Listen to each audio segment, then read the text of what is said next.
Seramai 816 peserta menyertai program Hand Wash Relay di Hospital Sultanah Aminah hari ini sekaligus mencatatkan rekod Malaysia Book of Record MBOR untuk peserta teramai membasuh tangan dalam satu masa. Acara yang julung kali diadakan itu adalah sempena sambutan Hari Anestesia 2015 peringkat negeri Johor.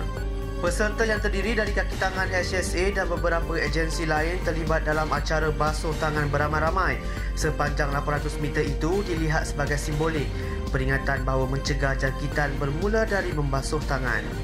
Sijil MBOR telah disampaikan oleh pengerusi besarnya Helilia Joanna Hashim kepada pengarah HSA Dr. Rushaimi American A. Rahim American.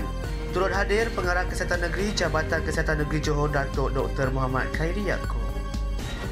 Pihak berkuasa tempatan PBT di negeri ini akan menerima surat perkeliling bagi mengharamkan penjualan vape dalam minggu ini. Pengurusi Jawatan Kuasa Perumahan dan Kerajaan Tempatan Negeri Datuk Abdul Latif Bandi berkata, keputusan untuk melanjutkan perkeliling itu sudah dibincang dan dipersetujui dalam mesyuarat Kerajaan Negeri semalam.